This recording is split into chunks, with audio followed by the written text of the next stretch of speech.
Back again with the foreword. And just so you know, every time we change a chapter, I will be changing the background.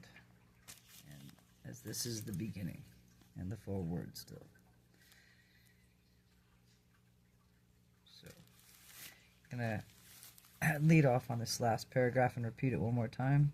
These three experiential deities, which means you have to experience them for yourself in your own life,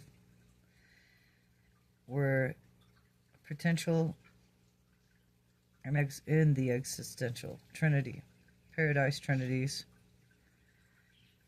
As like I said before, past, present, future, third planet from the sun. Nothing exists without the source, the one. Paradise trinity, but their universe emergence of personalities, of power, is dependent upon their own experiential functioning in the universe of power and personality, and in the part of experiential achievements of post-Havana creators and trinities. The two post-Havana trinities, the ultimate and the absolute experiential trinities, are not now fully manifest. They are in the process of universe realization. These deity associations may be described as follows. Number one, the ultimate trinity, now evolving, will eventually consist of Supreme Being, the Supreme Creator, personalities, and the absolute architects of the Master Universe. These and those unique universe planners, and who are though neither creators nor creatures.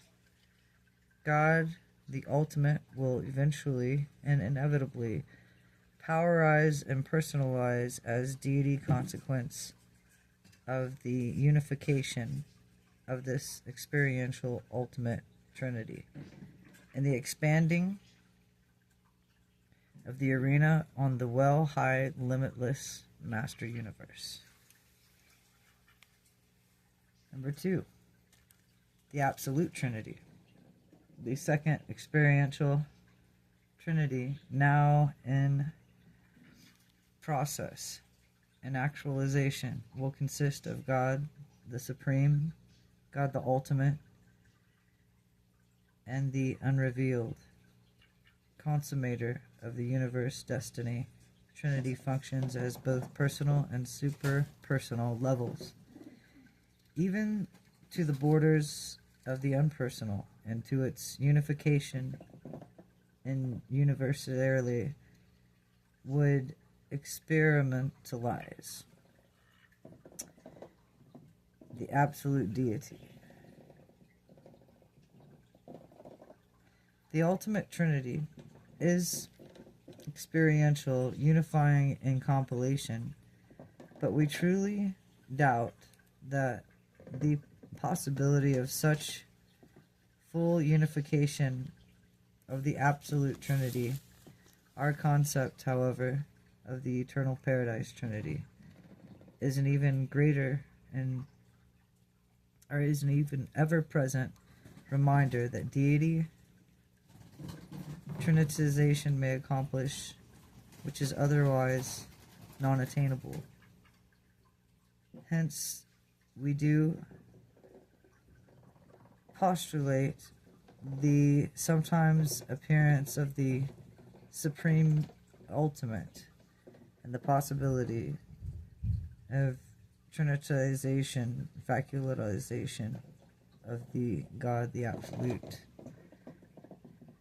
The philosophers of the universe postulate a trinity of trinities, an existential, experimental trinity of the infinite.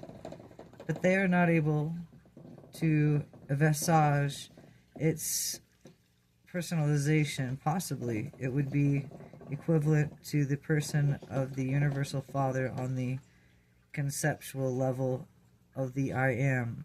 But irrespective of all this, the original Paradise Trinity is potentially infinite, since the Universal Father actually is infinite.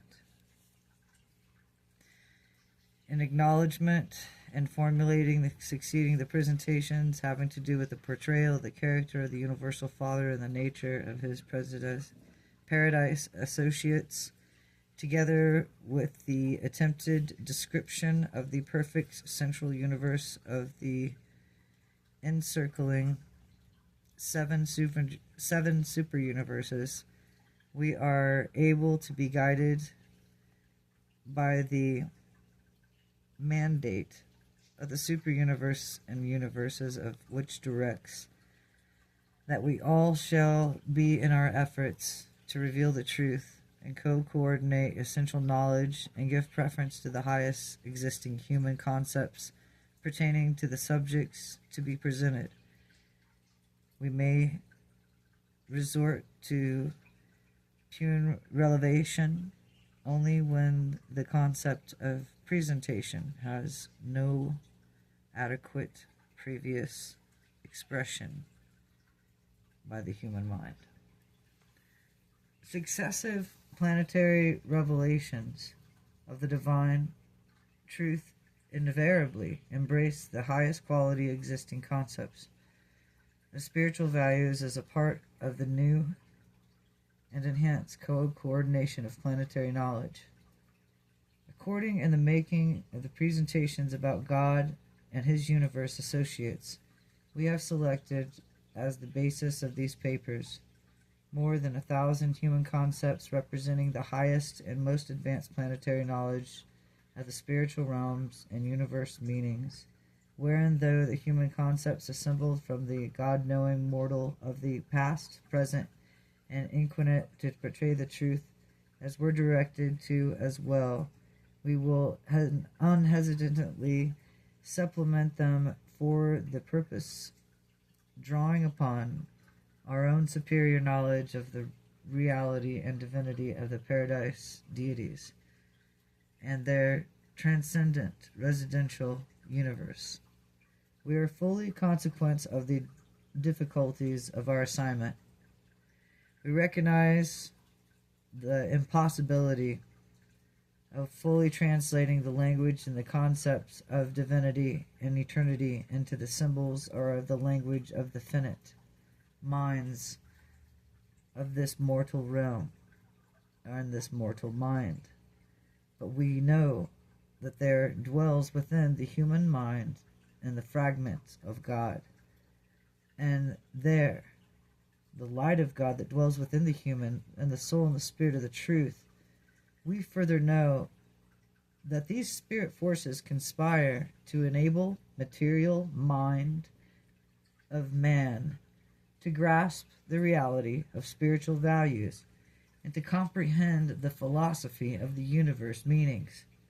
But evermore certainly we know that these spirits of the divine perseverance are able to assist man in the spiritual appropriation of all truth contributory to enhancement of the ever-processing reality of personal religious experience in God consciousness. Indicted by an Overtron, divine counselor, chief of the corps of super-universe personalities assigned to portray the Urantia, aka Earth, truth concerning Paradise deities and the universe of all universes. So thus the foreword is ended.